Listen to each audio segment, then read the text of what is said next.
Mesdames et messieurs, merci de votre fidélité. Bienvenue dans cette grande émission politique de Télé 50. Ça fait débat qui réunit sur ce plateau. Ils sont acteurs politiques de la majorité de l'opposition et d'autres, des grands analystes pour décrypter des grands sujets qui font la une. Bienvenue à vous, Fidèle Moussango. Vous êtes coordonnateur du journal Les Phares. Merci d'avoir répondu à notre invitation. Bienvenue, Fidèle. Merci beaucoup, confrère. Et face à vous, il est éditeur du journal La Colombe, Joachim Diana, journaliste en RDC. Merci d'être venu. Merci beaucoup. Et à vos côtés, Albert Dieka, cadre de la Convention des Congolais Unis. C'est parti de la majorité. Albert Dieka, bienvenue. Le média et le politique. Pour la patrie. Initiateur de la troisième voie, Fumu Toto, Moussalia Peuple. Merci d'avoir répondu à notre invitation, Fumu Toto. Bienvenue.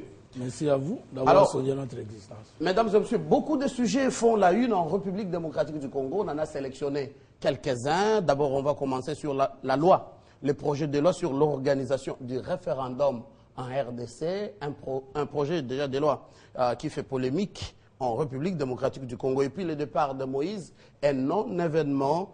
Dixit Lambert Mende, il est porte-parole du gouvernement. Ces sujets et tant d'autres. Alors, on va commencer d'ici là. J'aimerais commencer avec vous, les gens de la majorité. Ces projets de loi portant sur l'organisation des référendums, pourquoi en ce moment, Albert Dieka? Pourquoi en ce moment? Parce qu'il n'y a pas un moment qui est prescrit par la Constitution. Je vous lis parce qu'il y a beaucoup de spécialistes maintenant des alinéas.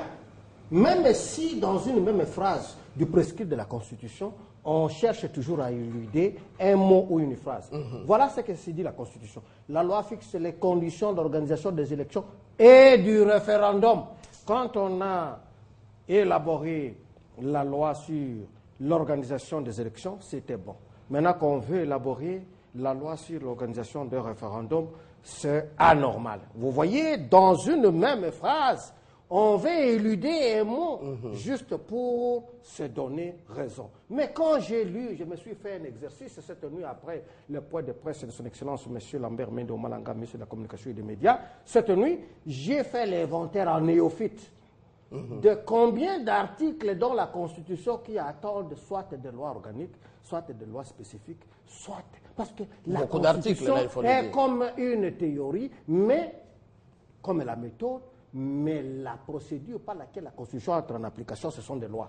J'ai fait les décomptes et je suis arrivé à 70 articles sur 229. Qui attendrait des articles de la Constitution qui attendent. Mais alors la question que je me pose, et que peut-être vous êtes journaliste, je pose la question en répondant, qui doivent élaborer ces lois?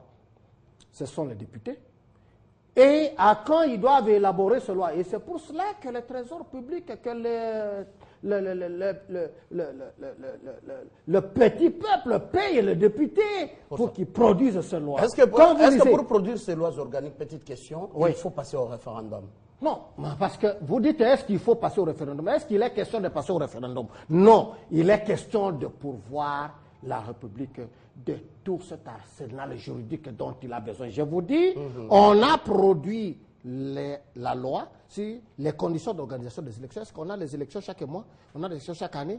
On a les élections chaque 2 ans ou chaque 3 ans? Ça, d'accord. Donc, mais il est question, mais c'est comme si l'opposition et tous ses affidés veulent prendre la République en otage au nom de la théorie, de la théorie dénoncée par Molé Fikete à Santé, qui dit the seizure of the intellectual space, la confiscation de l'espace intellectuel. Il faut que les députés cessent de réfléchir, cessent de produire de lois en attendant que Moussango, en attendant que mon frère, en attendant que Albert Dieka soit président de la République. Il faut que toutes les institutions soient comme déclarées atteintes de cécité d'esprit. C'est cela ce qui étonne pour ceux qui disent qu'ils veulent construire la République. D'accord, Dieka, cadre de CCI. Alors, Fidèle Moussango, vous êtes analyste. Quelle lecture vous faites de ces projets de loi initiés par les deux députés nationaux, loi portant sur l'organisation du référendum en RDC? Vous savez, ici, on fait des choses comme si dans ces pays, il n'y a jamais eu un référendum.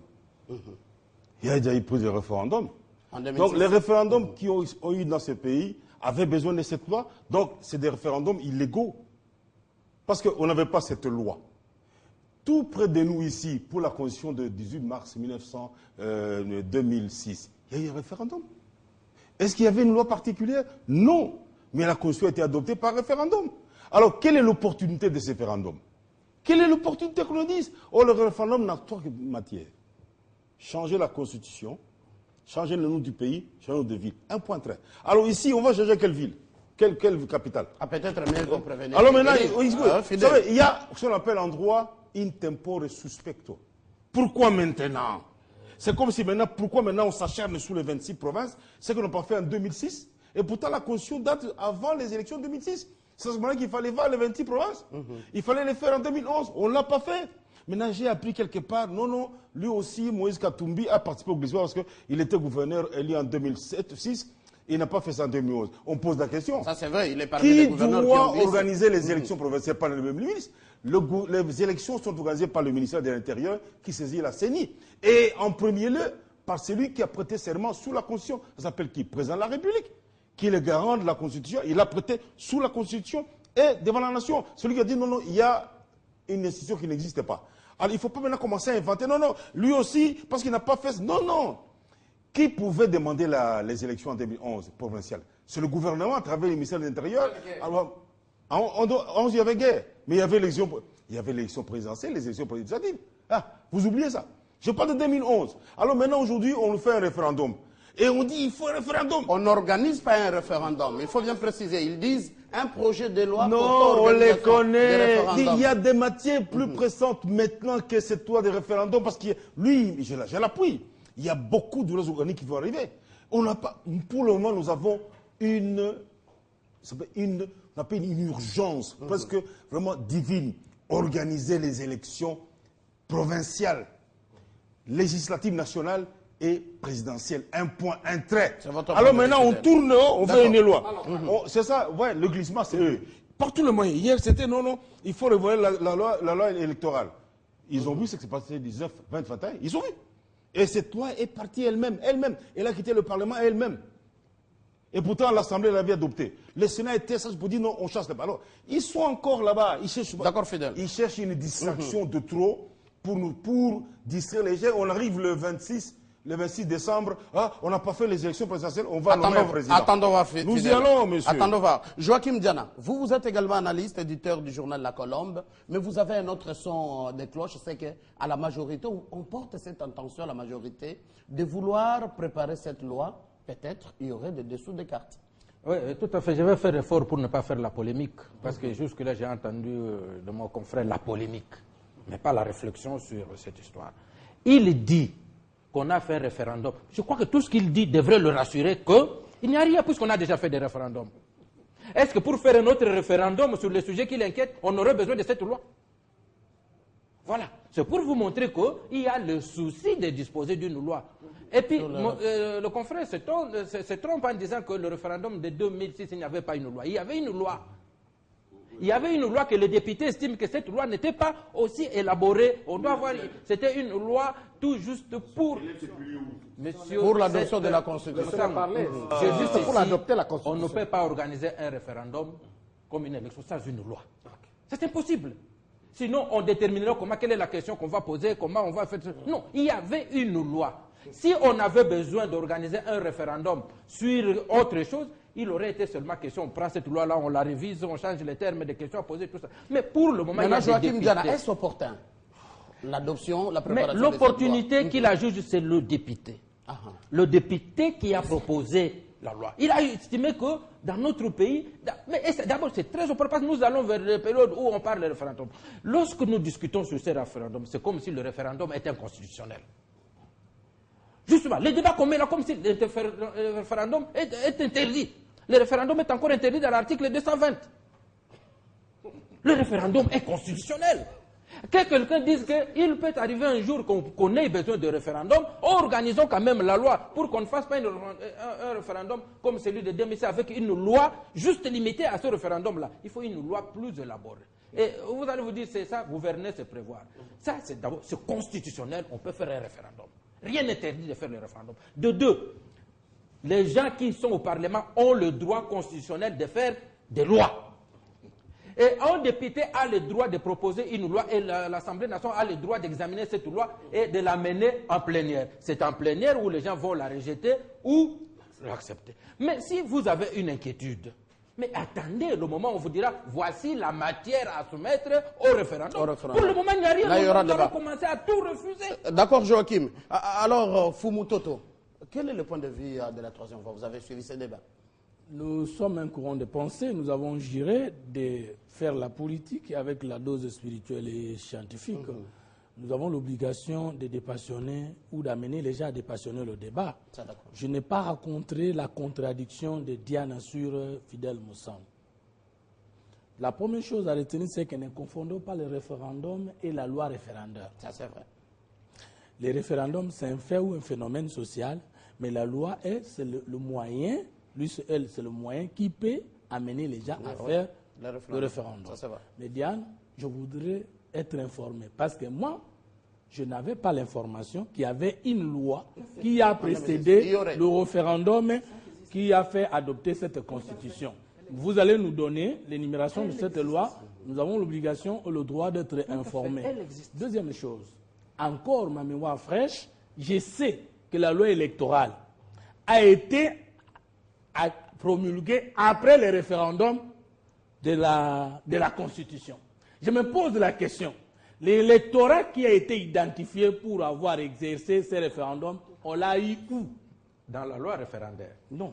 Alors vous allez nous donner. Ce n'est pas dans la loi électorale. Dans la preuve, vous donnez la preuve. Attendez, mais j'ai dit que là, je n'ai pas l'information. Vous allez nous informer. Deuxième chose, il n'y a pas acharnement, mais il y a des signes qui ne trompent pas. Théorie de soupçon. Attendez. Il n'y a pas de rumeur s'il n'y a pas un problème. Vous le soupçonnez de quoi, Fumu Toto? Il n'y a pas de soupçon. Attendez, je suis là. Où est passé l'ONIP? Au nom de la théorie du soupçon. Nous ne voyons plus l'existence de l'ONIP. C'est par là qu'on voulait introduire le retard pour ne pas organiser les élections en 2007 en le conditionnant par le recensement. Et puis la loi électorale qui voulait reprendre l'échec de l'ONIP. Et enfin, aujourd'hui, on nous parle du référendum. Mais pourquoi nous arrivons à ces niveaux? Mais Albert, mais vous ne voulez plus les continuez, s'il vous plaît, Fumu Toto. Deuxième chose. De parler. Est-ce qu'aujourd'hui, nous devons continuer à dire qu'on est en train de soupçonner la majorité au pouvoir, ou bien que la majorité au pouvoir a fait des preuves montrant soit la haine envers la Constitution, soit le refus de mobiliser les moyens pour organiser les élections en 2016, soit les manœuvres dilatoires pour nous amener à un phénomène qui amènera au troisième mandat de Joseph Kabila. C'est ça le problème. Ce sont des faits. Combien de fois les officiers de la majorité présidentielle nous ont proposé une interprétation suivant laquelle la Constitution elle-même a prévu les glissements? Vous avez posé beaucoup de questions. Non, je réfléchis, je ne pose pas de questions. Combien de fois on nous a proposé de requêter, de plaqueter l'inanition et la révision de la Constitution? Combien de fois on nous a proposé de requêter la proposition de la 4e République? Le peuple congolais, nous l'estimons assez mature pour ne plus accepter ces manœuvres. Cela veut dire, M. Albert, que ce n'est pas la loi référendaire qui pose problème, mais ce sont vos manœuvres dilatoires de ne pas respecter la Constitution qui énervent. D'accord, Fumu Toto. Alors, petite réponse avant de passer à la deuxième thématique. Au nom de la théorie de soupçon, les députés doivent cesser de réfléchir.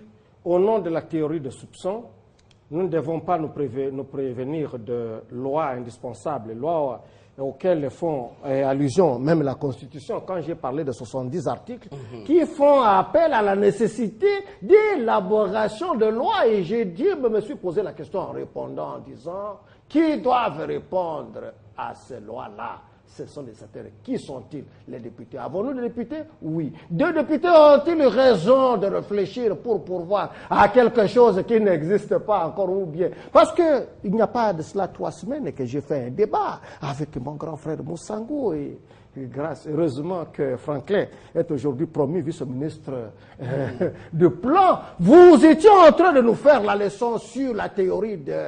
on gouverne en prévision de l'avenir. Aujourd'hui, je doute fort que vous puissiez revenir aujourd'hui en nous faisant la leçon de voir qu'on peut gouverner sans prévenir. Vous étiez en train de nous affirmer que l'avion ne va plus revenir. L'avion est revenu. Vous étiez en